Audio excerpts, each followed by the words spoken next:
Boa noite, minhas irmãs. Hoje, capítulo 24 de Provérbios, já estamos quase no finzinho, Mas continuamos aqui firmes em aprender e adquirir sabedoria da parte do Senhor, amém? Capítulo 24, 1, que começa dizendo assim: Não tenha inveja dos maus, nem queira estar com eles, porque o coração deles planeja a violência e os seus lábios falam para ferir. Isso aqui fala muito sobre a gente ter cuidado com o ambiente onde a gente anda, Versículo 3. Com a sabedoria se constrói a casa, e com a inteligência ela se firma. Pelo conhecimento, os seus cômodos se encherão de todo tipo de bens preciosos e agradáveis. É muito importante saber que é com a sabedoria que se constrói uma casa, mas para manter ela firme é com inteligência, Que esse seja o nosso pedido, ao Senhor, que continue nos dando sabedoria e inteligência e que, se a gente ainda não tem sabedoria, inteligência e conhecimento, que o Senhor nos dê, Que essas coisas vêm do alto, Que o Senhor continue nos capacitando para sermos na nossa casa aquelas que fazem ela também prosperar. Versículo 5. Quem é sábio é forte, e aquele que tem conhecimento consolida a sua força. Então, não basta só a força, Tem que ser sábio para ser forte e tem que ter conhecimento para a força ser consolidada. Porque com a prudência você fará a guerra, mas na multidão de conselheiros está a vitória. Você com prudência, você faz a guerra, Você estipula a quantidade, para o contexto daquela época. Quantos soldados iriam, quem estariam em frente de batalha, como seria a guerra, são as estratégias. Mas era na multidão dos conselheiros que estava a vitória. Era no conselho daquelas pessoas que entendiam do assunto, que eram mais velhas, Que conselho, como eu sempre falo, vem de quem ama e quem é especialista no assunto, E são os conselhos até hoje que nos trazem a vitória em qualquer situação da nossa vida. Então, que a gente possa lembrar que a sabedoria nos faz fortes, que o conhecimento e a inteligência nos ajudam a fortificar, a consolidar essa força. Mas, acima de tudo, temer ao Senhor, porque é o temor do Senhor que traz o princípio da sabedoria. Então, a sabedoria sempre vai habitar junto com a inteligência, com o conhecimento, com a prudência e também com os conselhos, tá? Não esqueça isso. Versículo 7. A sabedoria é elevada demais para o insensato. No tribunal, ele não abre a boca. Quem só pensa em fazer o mal será chamado mestre de intrigas. Os planos do tolo são pecado, e o zombador é abominável às pessoas. Se você se mostra fraco no dia da angústia, é porque a sua força é pequena. Esse versículo ele me chama muita atenção, porque é no dia da angústia que a gente tem que mostrar a força, Então, onde é que a gente busca essa força? É no dia da angústia que a gente tem que buscar o Senhor para encontrar a força que a gente precisa. Porque se nesse dia, no dia da angústia, a gente se mostrar apenas fraco, é porque a nossa força realmente é pequena, E também vai junto aqui a fé, porque a gente sabe que a nossa força vem do Senhor, Então, que o Senhor nos ensine no dia da angústia buscar, a face dele, buscar fé no Senhor para enfrentar, os dias maus. Versículo 11. Liberte os que estão sendo levados para a morte e salve os que cambaleiam a ser levados para a matança. Você poderá dizer, não sabíamos de nada, mas será que aquele que pesa os corações não perceberá? Aquele que atenta para a sua alma não ficará sabendo? E não pagará cada um a ele segundo suas obras? Aqui fala muito sobre as intenções do nosso coração, E, acima de tudo, sobre a onisciência de Deus, Não adianta a gente dizer que não sabia o que não fez, sendo que o Senhor conhece os nossos corações e Ele vai pagar cada um segundo suas obras. Eu trago isso aqui para a nossa realidade no sentido de muitas irmãs, elas acabam fazendo, metendo os pés pelas mãos, vamos dizer assim, quando sabe que o marido está fazendo alguma coisa, quando sabe sobre amante, E acaba fazendo de conta que não sabe, por acaso aparece no mesmo lugar que eles estão e acaba fazendo o maior show. E o Senhor tem testado, a nossa fé nesse sentido de saber se a gente vai confiar, Você vai querer meter os pés pelas mãos e fazer do nosso jeito, vai querer dar um jeitinho, vai querer ir lá, né, tentar resolver de alguma forma. A gente pode usar aqui nesse sentido também, porque o Senhor sonda os nossos corações, né? Muitas irmãs, elas realmente aparecem numa situação em que encontram o marido e a amante e não tem como fugir. Tem uma irmã que vive o deserto e a amante e o marido moram praticamente na mesma rua dela. É absurdamente impossível ela não sair e não, em algum momento eles não se encontrarem, né? Mas imagine que ela ficasse o tempo inteiro aguardando esse momento para que fingisse que fosse, né? Que o Senhor nos livre, né, de nós mesmos, que livre vocês, minhas irmãs, principalmente vocês que estão na fase 1, de querer esse tipo de situação para vocês, de querer tirar satisfação com as amantes, de querer buscar algum motivo para brigar, ou para fazer de conta que tá, né, jogando na cara do marido as situações, mas tá tudo tramadinho ali. Enfim, que o Senhor liberte vocês de esperar pela restauração do casamento, que o foco de vocês seja realmente em buscar o Senhor, né, e ser tão íntima do Senhor que Ele mesmo vai te dizer, ó filha, faz isso, ó filha, faz aquilo, e você faz. Que é muito melhor fazer do jeito de Deus do que do nosso jeito, né? Versículo 13. Meu filho, coma mel, porque mel é saudável, e o favo, porque é doce ao seu paladar. Saiba que assim é a sabedoria para a sua alma. Se você a encontrar, haverá um futuro, e sua esperança não será frustrada. Então, a recompensa da sabedoria está aqui o tempo inteiro, né? Todas as vezes que ele fala que é preferível a sabedoria do que ouro, do que prata, do que qualquer coisa que se possa ter, logo em seguida ele diz qual é a recompensa. Aqui, por exemplo, é que se você tem sabedoria, você vai encontrar futuro, uma esperança que não será frustrada. Então, que de tudo que a gente possa guardar, que a gente guarde o nosso coração, como diz a palavra, que a gente aprenda a amar o Senhor acima de todas as coisas e que busque, né, a sabedoria como se busca realmente uma joia escondida. A Bíblia diz que se alguém quer sabedoria, tem que pedir a Deus. Então, tem que ter relacionamento, é oração, né? É através da oração que a gente pede. Então, que o Senhor nos fortaleça, né? E que nos ensine e nos ajude a ser fiéis, né? A perseverar na oração. Versículo 15. Não espie a habitação do justo, ó perverso, nem destrua o lugar do seu repouso, porque 7 vezes cairá o justo e se levantará, mas os perversos são derrubados pela calamidade. Olha só, minhas irmãs, 7 vezes o justo pode até cair, tá vendo? Mas ele vai se levantar. Então, esse processo de deserto é como uma queda na sua vida, mas fique em paz, minha irmã. Tudo vai cooperar, você vai sim conseguir se levantar, né? E o Senhor vai te guiar por esse caminho todo, até que você chegue a essa liberdade de não se importar, não ter sua alma presa, suas emoções presas aos seus sentimentos, nem seus sentimentos mandarem em você, nem você ficar desesperadamente, né, esperando que o seu marido volte para que você seja feliz, sendo que a felicidade não está nem no seu marido nem no casamento, né, está na sua liberdade, em ser livre no Senhor, né, para qualquer coisa, ou para ele voltar ou para não voltar.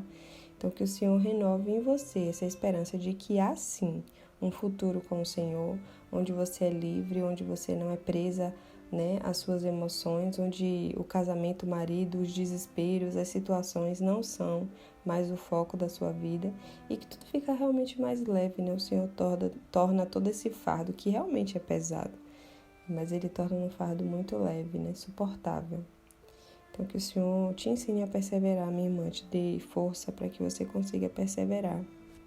Quando seu inimigo cair, não se alegre, nem se regozije o seu coração quando ele tropeçar, para que o Senhor não veja isso e se desagrade e desvie do inimigo a sua ira.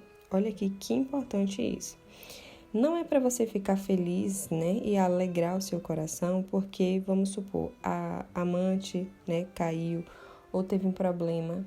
Recentemente, muitas irmãs têm relatado para mim que as amantes têm perdido os bebês. Eu acho que foi a 2ª ou 3ª irmã que já conversou comigo essa semana sobre isso. Apesar de ser algo, sim, positivo, no sentido de é menos uma criança para sofrer nesse mundo, para entrar nessa situação de conflito, de né, adultério, enfim. Mas que o seu coração não se alegre nem se regozije quando essa amante ou até seu próprio marido, né, cair e tropeçar. Porque senão o Senhor vai olhar que você está assim, se alegrando e contando vantagem no seu coração e vai desviar do seu marido ou da amante o furor, a ira. Porque existe uma ira, uma consequência sobre todas as pessoas, sobre tudo que a gente faz. Mas que o seu coração não esteja nisso. Eu falo muito isso aqui para as irmãs. E é algo que eu escutei muito na minha época de deserto, eu escutei algumas vezes, mas que ficou muito latente na minha mente, que era: se você quer misericórdia para você, quando você erra, não peça a Deus para trazer juízo sobre seu marido. E eu continuo falando isso porque é uma verdade muito grande e esse provérbio confirma. Não peça a Deus para se vingar das coisas erradas que seu marido faz e fez com você, porque na hora que você precisar, também vai ser julgada, não vai ter misericórdia para você não. Então peça a Deus para te curar, para te ajudar a liberar perdão, para que você possa olhar para o seu marido e para a amante com misericórdia, a ponto de pedir que o Senhor tenha misericórdia deles também. Porque no dia que você precisar, é assim que Deus vai agir com você, com misericórdia, e não te julgar, né? Assim como você pediu o julgamento também para as outras pessoas.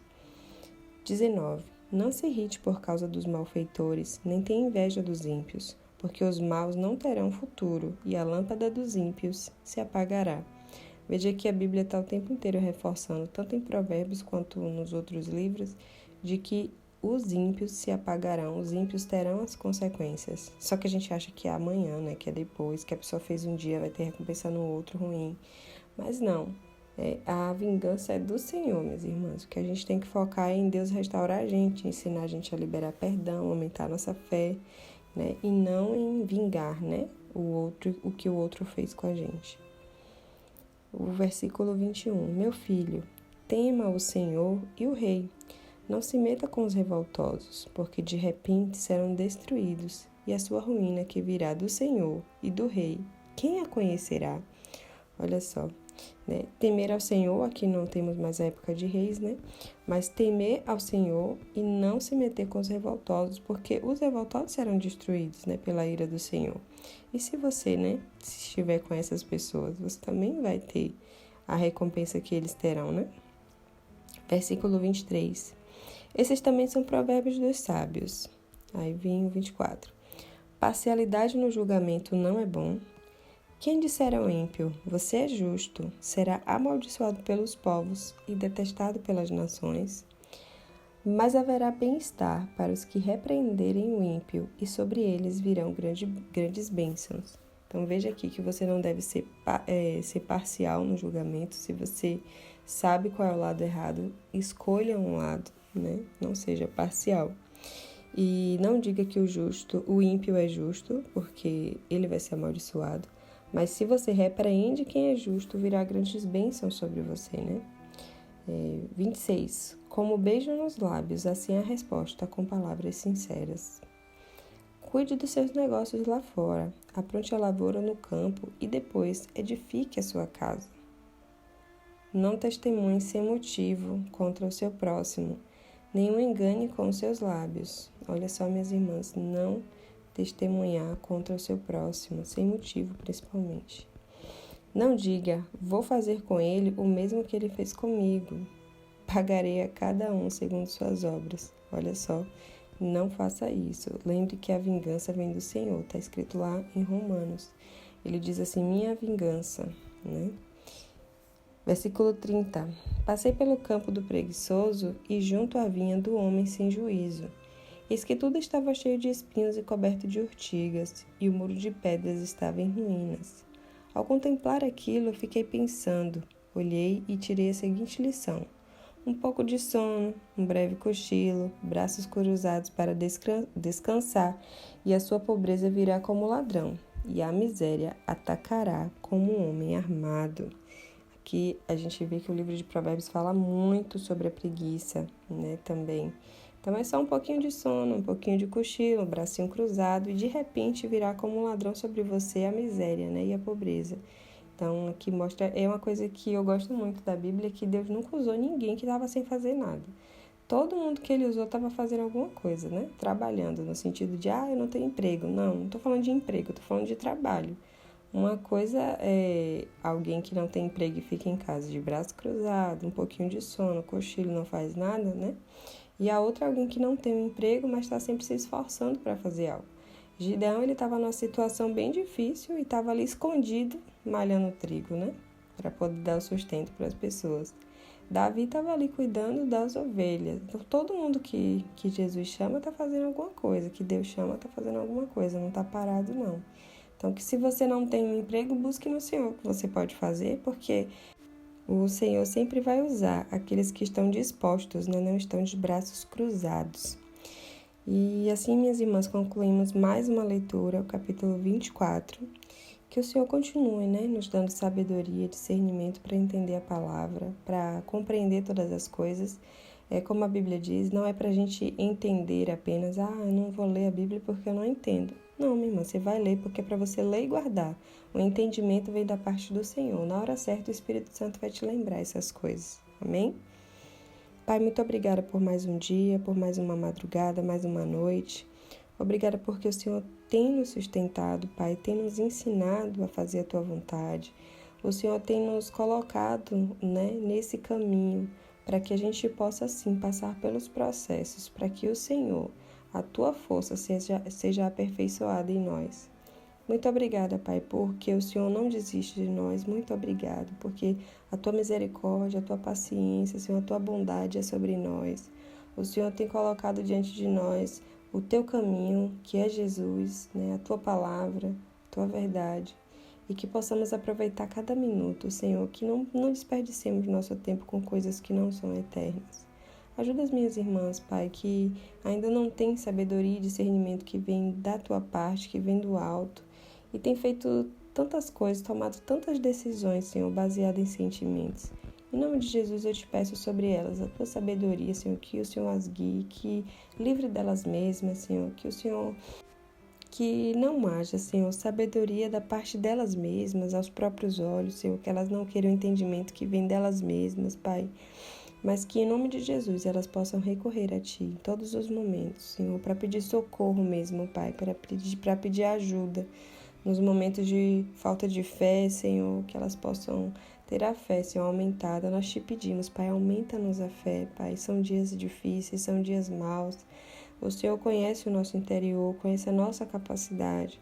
Que nesses momentos, Pai, o Senhor venha revelar em nós o nosso propósito de vida aqui, para que os dons possam ser manifestados em nossa vida e que possamos cumprir, Senhor, a Tua vontade. Sabemos que o propósito eterno é sempre uma família de muitos filhos que são semelhantes a Jesus. Então, que a gente possa, todos os dias, Senhor, viver pelo Teu propósito em nossas vidas, buscando, Senhor, ser luz, Senhor, levar a mensagem de Cristo, as boas novas do Evangelho, onde estivermos, seja em casa, com os nossos filhos, no trabalho, durante reuniões de família, Senhor, onde quer que a gente esteja, Pai, que a Tua palavra, Senhor, esteja sempre habitando em nós, para que qualquer pessoa que pergunte a razão da nossa fé, nós possamos estar ali, Senhor, para compartilhar com elas de Ti, para que mais vidas sejam alcançadas. Em nome de Jesus, Pai, abençoe esses maridos fora de casa, Senhor. Senhor, repreende Satanás, em nome de Jesus, livra eles deles mesmos, Senhor, do coração mau, dos maus desejos e pensamentos. Que o Senhor possa resgatá-los, Senhor, para suas famílias. Que em nome de Jesus, Pai, a Tua vontade se cumpra e seja feita na vida das minhas irmãs, para que elas possam descansar em Ti, Senhor. Que elas possam, sim, Senhor, dar continuidade ao Teu projeto em nossas vidas, Pai, que é cuidar dos filhos, cuidar da casa, Senhor, que muitas vezes é tão difícil no período do deserto, que o Senhor possa ajudar elas nos trabalhos, Senhor, delas, Pai, que o Senhor possa fortalecer, Senhor, dar discernimento às minhas irmãs, Senhor, e que não falte, Pai, da Tua parte em nós, a Tua sabedoria, para que a gente sempre saiba, Senhor, a decisão certa a tomar. É isso que nós temos buscado durante esse tempo, Senhor, de leitura, sabedoria da Tua parte, conhecimento, saber, Senhor, o que fazer, quando fazer, de acordo com Tua vontade, não a nossa, Pai. Pai, em nome de Jesus, nos dá uma noite de paz, debaixo da Tua santa presença e proteção, e nos guia, Pai, para que possamos sempre agradar o Teu coração. Amém.